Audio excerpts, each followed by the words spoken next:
I was 17 years old, alone in the house, wearing my mother's red heels, and I heard the front door open. That single sound, the small metallic click of a door latch, split my life into two halves, the half before and the half that came after. And standing there in those heels, frozen like a statue in the middle of my parents' bedroom, I understood something I had been refusing to understand for years. You can hide from the world.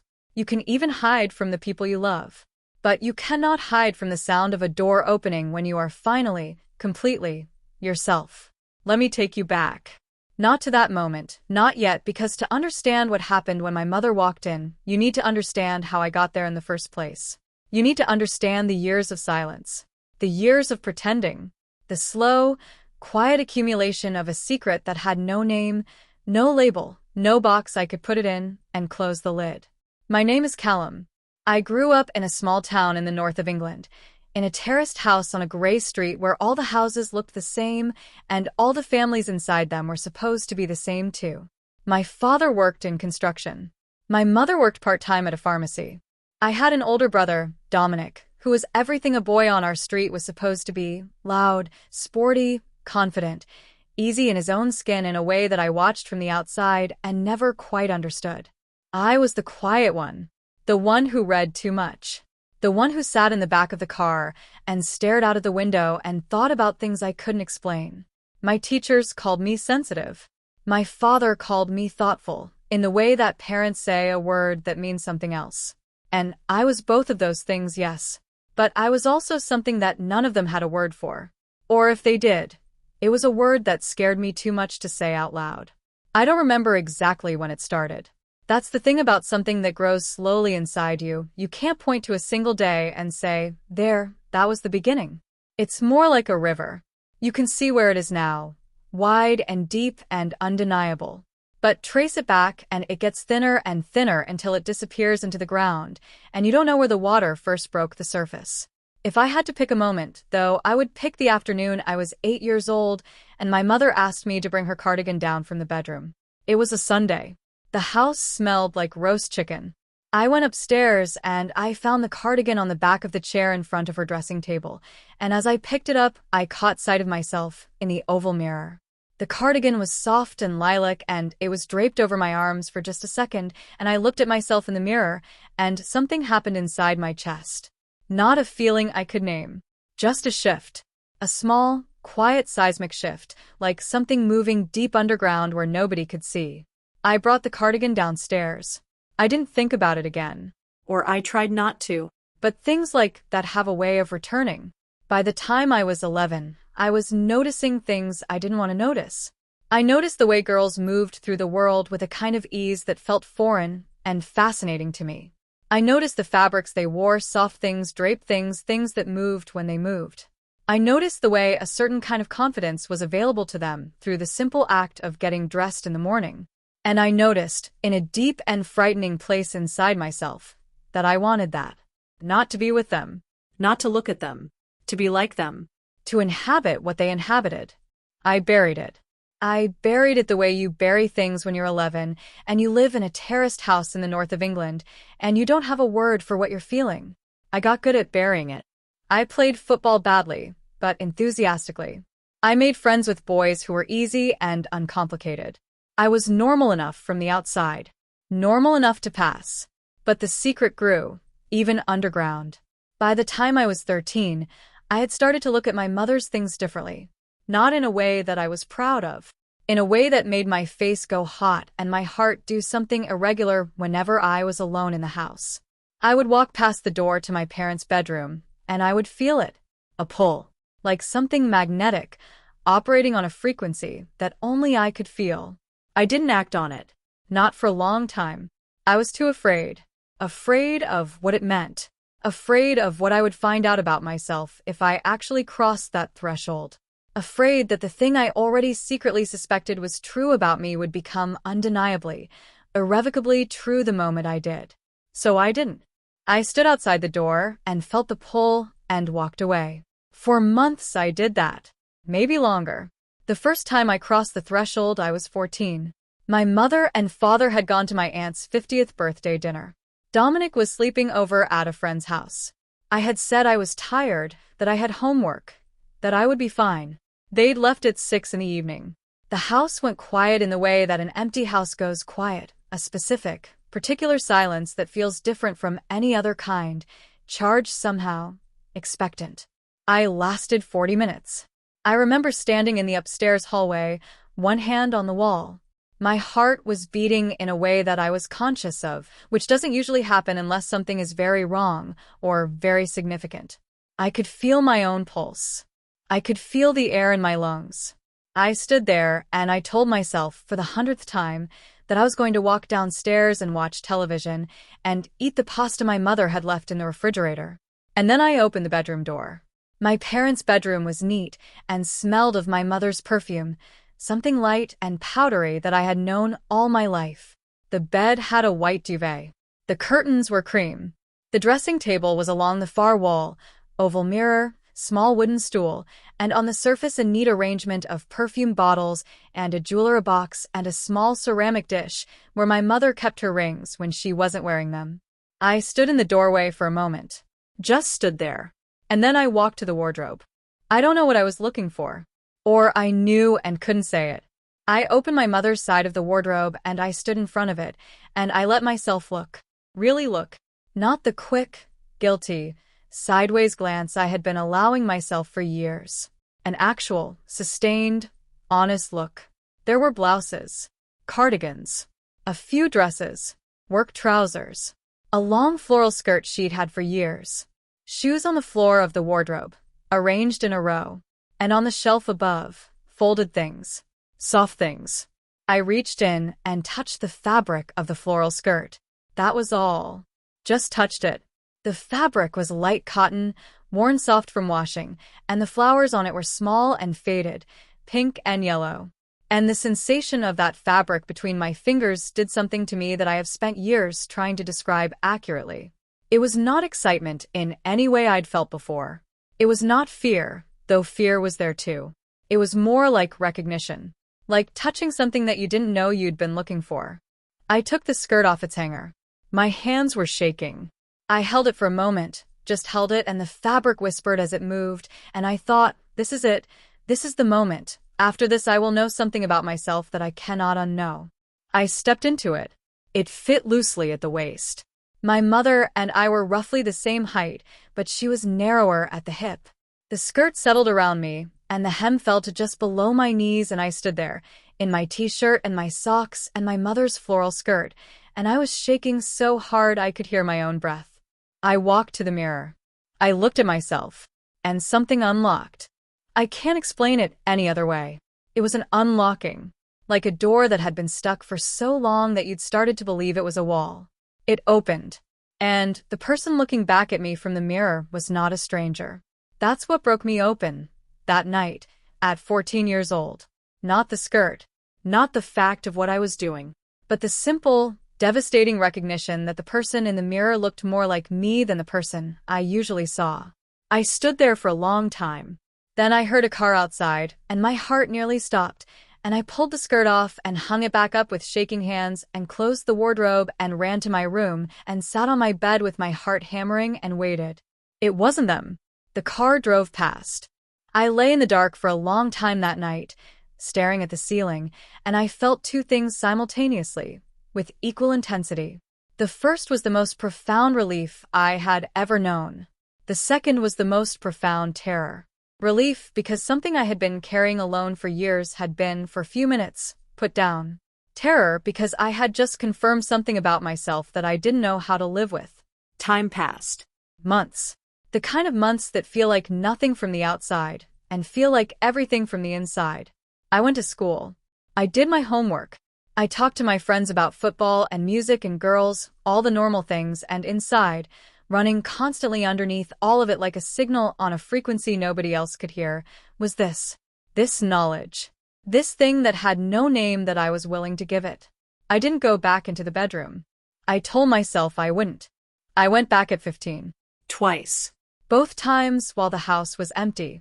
Both times I stood in front of the mirror and felt that unlocking again, and both times I was so flooded with shame afterwards that I couldn't look at myself in my own bathroom mirror for days. The shame is something I want to talk about because I think people who haven't experienced it don't understand what it actually feels like. It is not just embarrassment. It is not just the ordinary awkwardness of being caught doing something you shouldn't. It is something much deeper and much more corrosive. It is the feeling that the thing you want most is the thing that proves you're broken. That the desire itself is the evidence of the defect. That if anyone ever found out, they would see not just what you were doing but what you were, and what you were was something they would not be able to love. I was 15, and I believed completely that if my mother or my father or my brother or any of my friends ever found out, I would lose them. All of them. That the love they had for me was conditional on me being the person they thought I was, and the person they thought I was, and the person I actually was were two different people, and one of them was acceptable, and one of them was not. So I kept hiding. I got better at hiding. I became, in many ways, an exceptional hider. The version of me that the world saw was coherent and believable. I had friends. I had interests. I was doing reasonably well in school. Nobody looked at me and saw anything unusual. Nobody had reason to look twice. But here's the thing about hiding. It costs you something. It costs you a little more every day the way a slow leak costs you water. Not dramatically, not all at once, but steadily, consistently, until one day you look and the tank is nearly empty and you don't know how it happened. By 16, I was exhausted. Not tired. Exhausted. There's a difference. Tired is what you feel after a long day. Exhausted is what you feel after years of performing a version of yourself that doesn't fit. And that's when Petra came into my life. Petra had moved to our town at the start of year 11. She was from somewhere else, a city. You could tell, not by anything she said, but by the way she moved through the world, like she had already decided she didn't need anyone's approval. She had dark hair cut short on one side and long on the other, and she wore things that nobody in our school wore, layered things, mismatched things, jewelry from charity shops, and she didn't seem to care at all what anyone thought of it. She sat next to me in English because the teacher did alphabetical seating and my surname, and hers ended up adjacent. We started talking because she needed to borrow a pen, and I happened to have one. That's all. Just a pen. And 6 weeks later, she was the best friend I had ever had. Petra was different from anyone I had known. She asked questions that other people didn't ask. She was interested in things in a deep, genuine way, not the performed interest of someone trying to seem interesting, but actual curiosity, actual engagement. She read things and then wanted to talk about them. She made me feel like my thoughts were worth saying out loud. She also, from the very beginning, seemed to see more of me than other people did. Not the secret. Not that. But the exhaustion, I think. The thinness of me. She would look at me sometimes in the middle of a conversation and say, "What's going on in there?" And I would say nothing, and she would say, "It doesn't look like nothing," and I would change the subject and she would let me, but I always had the feeling that she was filing it away somewhere, waiting. I came close to telling her. 3 or 4 times in that first year of our friendship, I came close. I would feel the words forming, and then I would feel the fear behind the words, and I would swallow it all down and say something else. Each time, afterwards, I felt the distance the secret created. A glass wall. I could see her through it. She could see me. But there was always something between us that she couldn't name, and I wouldn't name. And then there was the night of Petra's birthday. She turned 17 in November. Her mother, who was warm and slightly chaotic and nothing like anyone's mother I had known before, threw a small party at their house. Just close friends. Maybe 12 people. Music and food and the kind of low, golden light that makes everything look like a memory. Petra's mother was an actress, semi-retired, and their house was full of theatrical things. Costumes and wardrobes. Wigs on stands. Props. It was a house that took costume and performance seriously in a way that felt, to me, almost unbearably intoxicating. Just being inside it felt like permission for something I couldn't say out loud. After most people had left, a few of us were sitting around and Petra's mother brought out a trunk from somewhere and opened it, and it was full of old costumes, and she said, in the offhand way that she said most things, "Help yourselves, try things on, it's a party." Most people laughed and held things up and put them back. A few of the girls tried on sequin jackets and feather boas. One of the boys put on a top hat. And then Petra pulled out a dress. It was emerald green, sleeveless, with a full skirt that went to the knee. An old costume dress, not formal, theatrical. She held it up and looked at it, and then she looked at me, and I felt the blood leave my face. She wasn't suggesting anything. She was just looking. But the look lasted a fraction of a second too long, and I felt seen in a way that I was not prepared for. I looked away. I made a joke about something. The moment passed. But on the walk home that night, Petra said, "You know you can talk to me about anything." And I said, "Yeah, I know, thanks." And she said, "I mean it. Anything." And I said, "I know." And we walked the rest of the way in silence, and I thought about that green dress all the way home. The months that followed were the hardest kind of months. The kind where the thing you are hiding from yourself is becoming impossible to hide from. I was 17 by then. I had been living with this secret for years, and the secret was getting louder. It was not quiet anymore, the way it had been when I was 11 or 12. It was not a distant signal on a frequency nobody else could hear. It was closer now. Louder. Insistent. I had started doing something that I was deeply ashamed of. On the internet, in private browser windows, I had started reading about people who felt what I felt. Not to act on anything, just to know if it existed. If other people had felt this. If there was a language for what I was. And there was. Of course there was.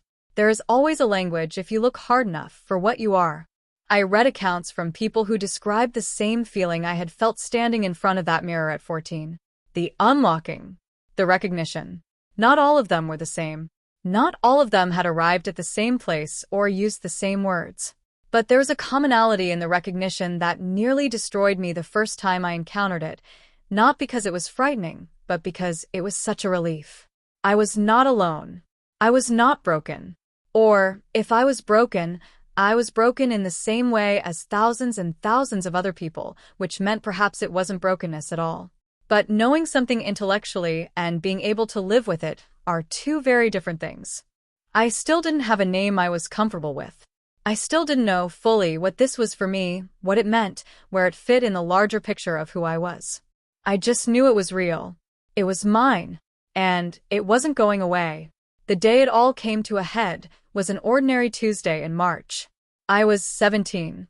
My GCSEs were behind me and my A-levels were in front of me, and I was doing the kind of vaguely functional, mostly keeping it together thing that a lot of 17-year-olds do.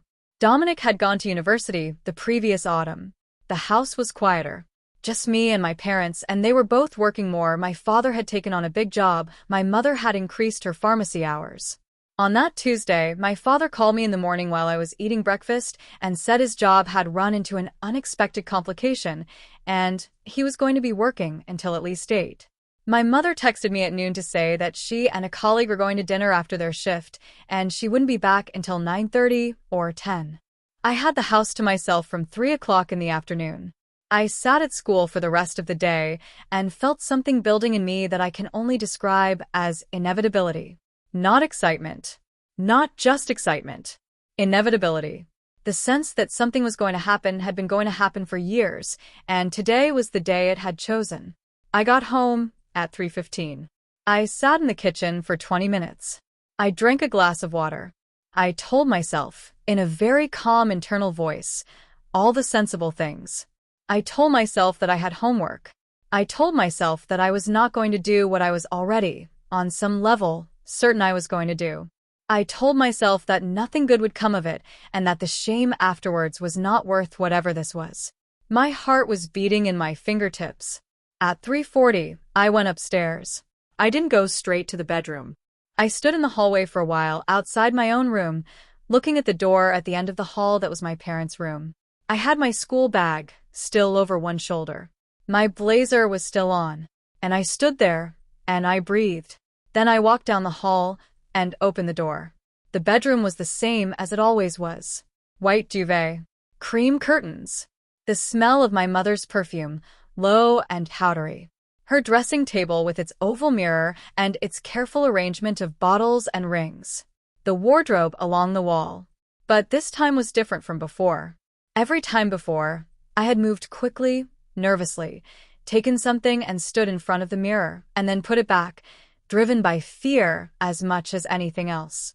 This time I felt strangely calm, like I had already made the decision, somewhere below the level of conscious thought, and the decision was made, and now I just had to live through it.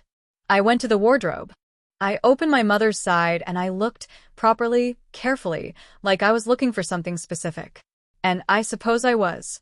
I was looking for something that felt like me. Not my mother. Not a costume. Something that felt, in some way I couldn't rationally justify, like the version of me I only let myself be in my own head. There was a dress near the back of the wardrobe. I had seen it before, but never touched it. It was a deep navy blue, a wrap style with a tie at the waist, long-sleeved, made of something that fell softly, a jersey fabric or something like it. My mother wore it to nice dinners. I had seen it on her and thought it was elegant. Standing in front of it now, I thought it was the closest thing in that wardrobe to what I was looking for. I lifted it off the hanger. The fabric was heavier than I expected, smooth and cool. I held it against my chest and looked in the mirror. It was, objectively, too large for me. My mother and I were similar in height, but she had a fuller figure. But the length would be right. The color, against my pale skin, looked like it belonged somehow. I carried it to the bed. I laid it down. And then, for the first time, because every time before I had been so frightened that I had barely done anything at all, I started to actually think about doing this properly. I opened the second drawer of my mother's dressing table, where I knew she kept her makeup. I had seen her do it 100 times. I had watched the process, not in a way I could easily explain to anyone, but with the focused, covetous attention of someone memorizing something. The drawer was organized neatly. Foundation, concealer, a small eyeshadow palette, brown and gold tones, mascara, a pencil, lip colors in a small section at the front. My hands were shaking again. Not violently. Just a fine, persistent tremor, the kind that comes from adrenaline. I sat down on the small stool in front of the dressing table. I looked at myself in the oval mirror. This face that I knew so well. The dark circles I'd had since I was a child. The slight asymmetry of my mouth.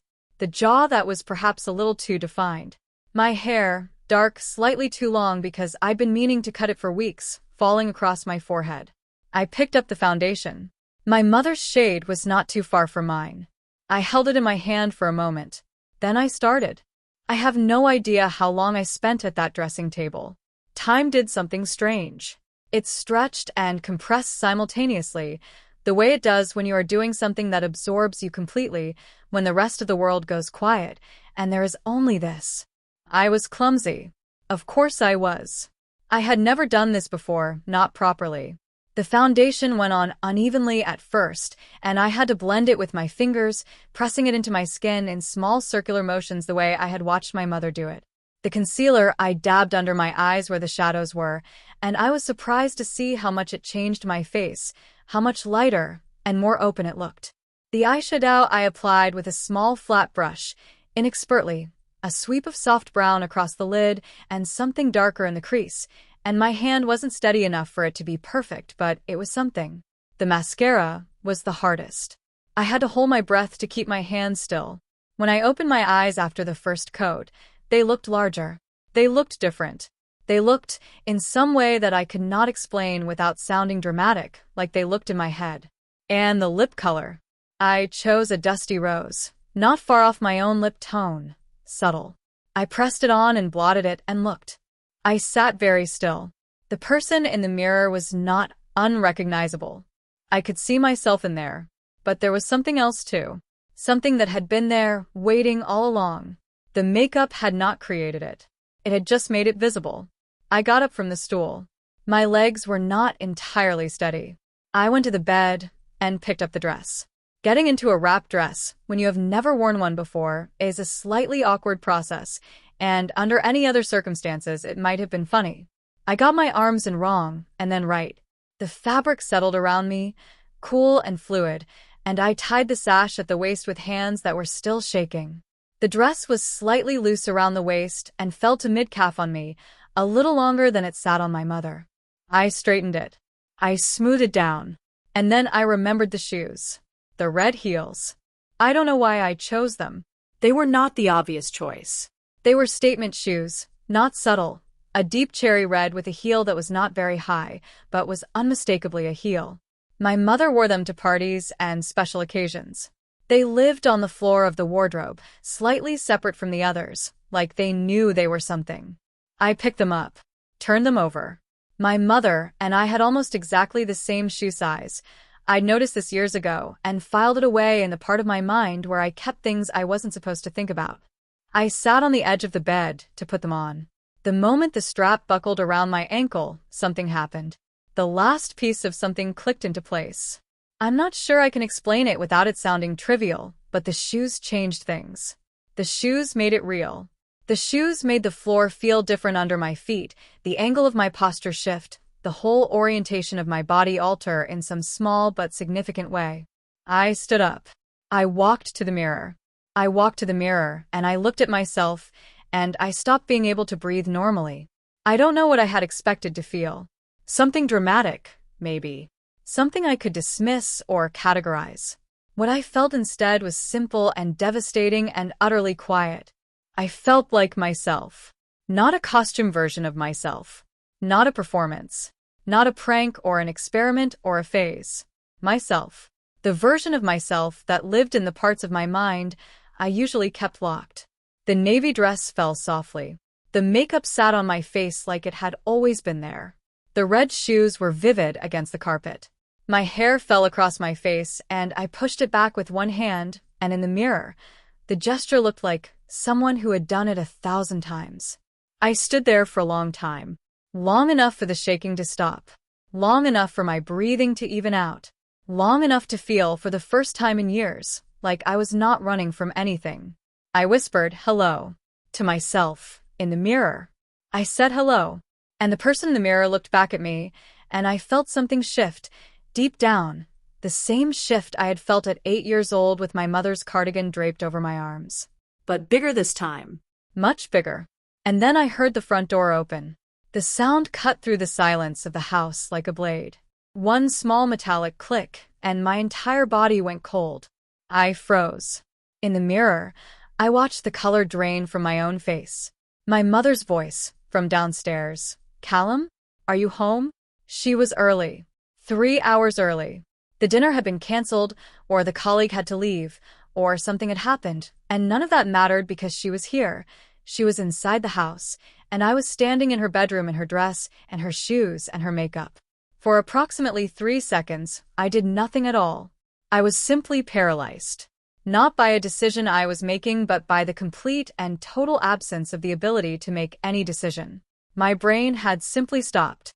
Then survival instinct kicked in, and I lurched into motion.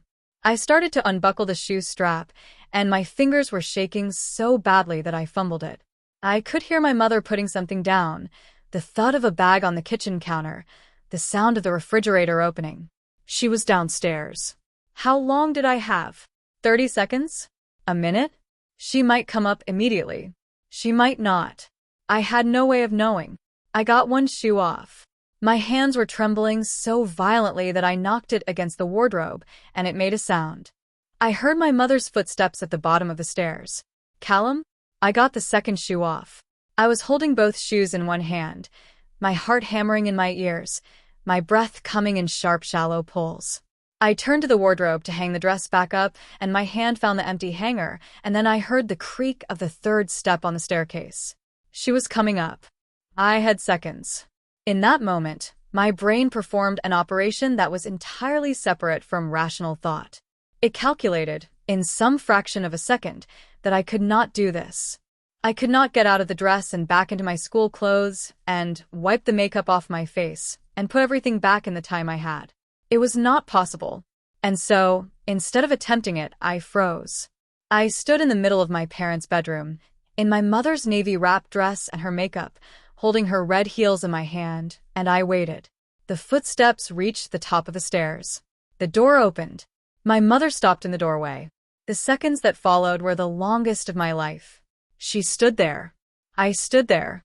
The distance between us was maybe 4 meters, across the soft carpet of that familiar room that smelled of her perfume, and neither of us moved and neither of us spoke.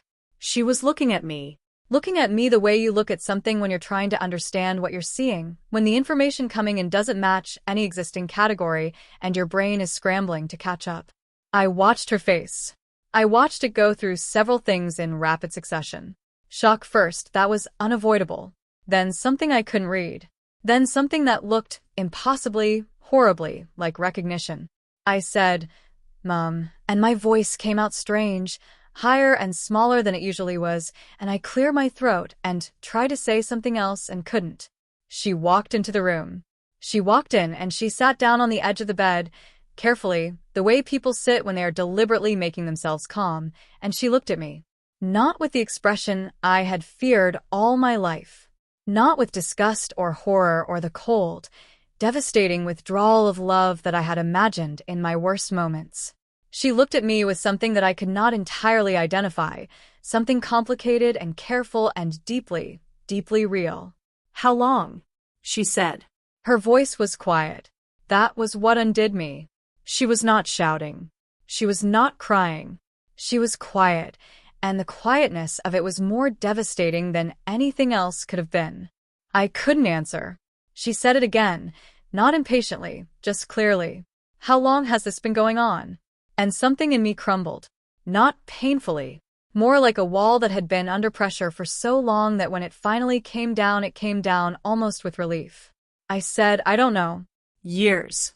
And then I sat down on the floor, because my legs simply gave way. Not dramatically. I just sat down on the carpet in my mother's dress with her makeup on my face, and her shoes in my lap, and I sat there. She slid off the bed and sat on the floor next to me. Just sat there. On the carpet. For a while neither of us said anything. Then she said, "Does it make you feel better? Or worse?" And the question was so honest and so unexpected and so exactly the right question that I had to press my hand against my mouth for a moment before I could answer. "Better," I said. "It makes me feel better." She nodded. Then she said, "All right." And that was it. All right. 2 words. In her particular way of saying them, which I had known all my life, the way that meant "I hear you, I understand, we will deal with this together." The all right of a woman who had dealt with difficult things before and was not afraid of one more difficult thing. I started crying. I don't remember deciding to. I just did, the way you do when something has been held too tightly for too long and the pressure is suddenly released. I cried in a way that was not pretty or composed, the ugly kind of crying, and my mother put her arm around my shoulders and I leaned against her, and she held on. She didn't say everything is fine, because it wasn't, not yet. She didn't say I understand, because she couldn't, not fully. She didn't say I love you unconditionally, the words I had rehearsed in my head 1,000 times, imagining what I would need to hear. She said something better. She said, "I'm right here." And for now, for that Tuesday afternoon in March with the light going yellow-orange through the cream curtains, that was everything. We sat on the floor of that bedroom for a long time. Eventually, she asked me if I wanted to tell her more about it, and I said I didn't know enough myself yet to explain it, and she said that was fine. We didn't have to understand it all today. She asked me if I had anyone to talk to, and I thought of Petra, and I said sort of, maybe, and she said maybe think about that. She did not ask me what this meant or where it was going or what I expected her to do with the information.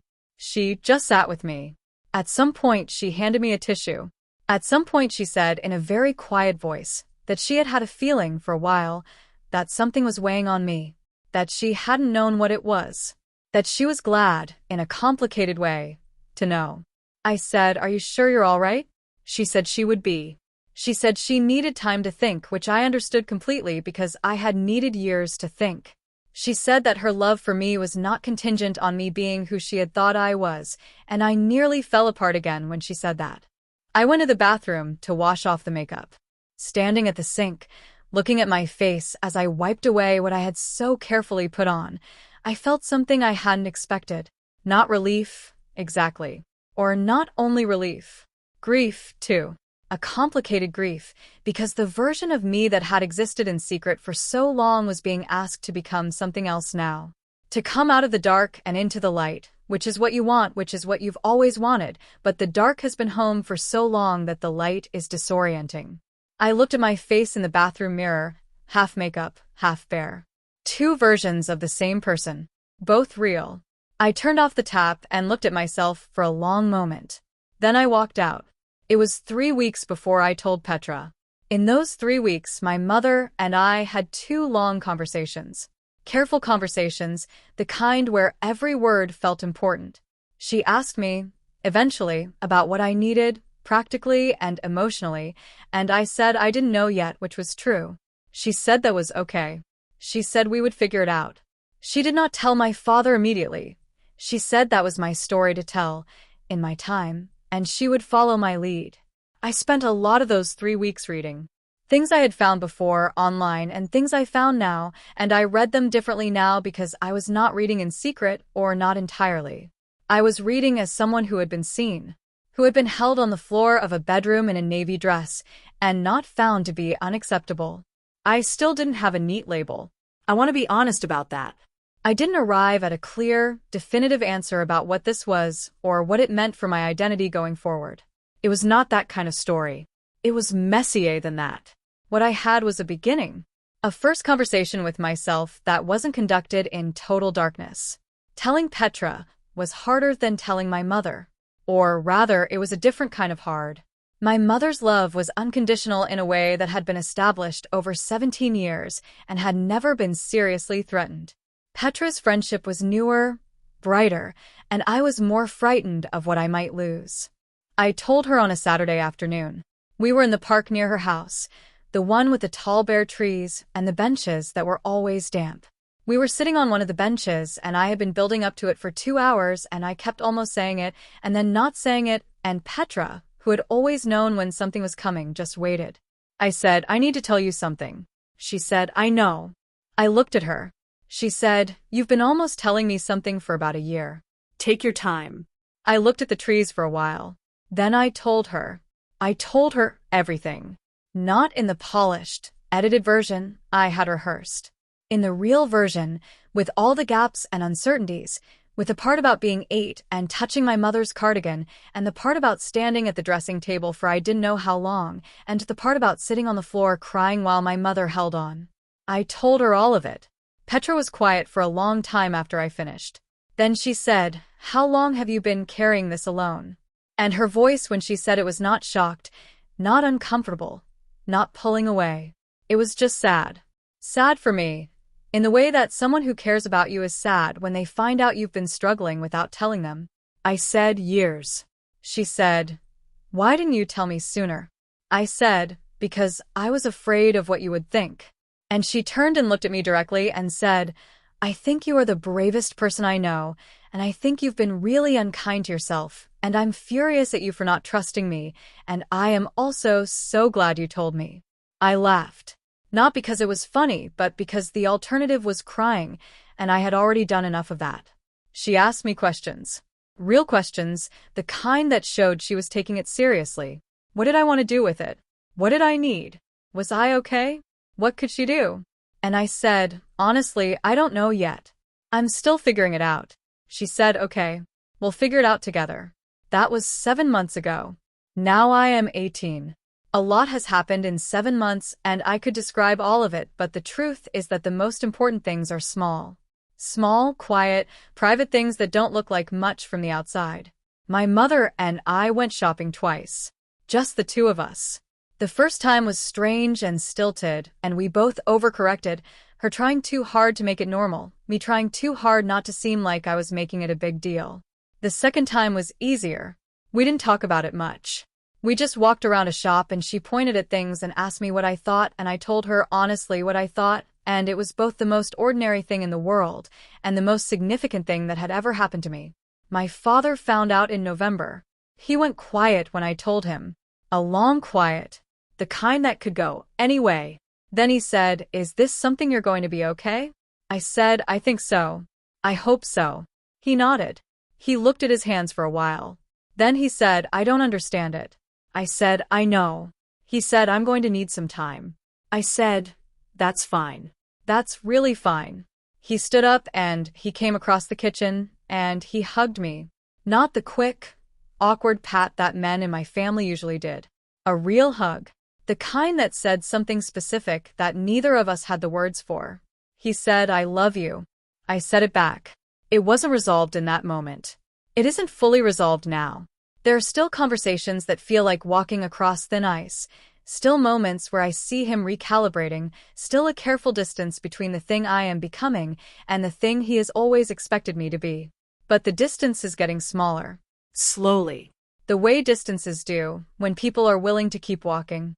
Petra told me something a few weeks ago that I keep coming back to. We were talking about the future, about what comes next, about the version of myself I am slowly building, about names and labels, and the question of what, exactly, this is for me. I still don't have complete answers. I'm not sure I ever will, and I'm starting to think that's all right. That the absence of a complete answer is not a failure. That I can be in process, in movement, without having arrived. Petra said, "You know what's different about you now?" I asked what. She said, "You look like you actually live in your own face." I thought about that. I thought about 14-year-old me standing in front of the mirror in my mother's floral skirt and feeling, for the first time, that unlocking. I thought about 17-year-old me on the floor of that bedroom, crying, with red shoes in my lap. I thought about my mother saying I'm right here. My father saying I love you. Petra saying I know. I thought about what it cost to hide. The daily, incremental cost. The way it had hollowed me out over years, quietly, without my being able to identify exactly where the emptiness was coming from. And I thought about the extraordinary, terrifying, ordinary fact that one Tuesday afternoon in March, a door opened and I couldn't take off those shoes fast enough, and the thing I had been most afraid of happened, and the love I had been most afraid of losing was still there. Changed, maybe. Renegotiated. Tested. But there. I am still figuring out who I am. I think I will be figuring it out for a long time, maybe forever, and I have made peace with that. Identity is not a destination. It's something you inhabit, something you wear, something you put on in the morning and take off at night, and come to know better, slowly, over the course of a life. There are still hard days. Days when the shame comes back, quieter than it was, but still there, still familiar, still whispering the old things. Days when I wonder about the future and feel afraid. Days when the gap between who I am inside and how the world sees me feels very wide, and I don't know how to close it. But there are also mornings when I stand in front of the bathroom mirror and I look at myself and I don't feel like I'm looking at a stranger. Mornings when the face in the mirror and the face I carry in my own head are the same face.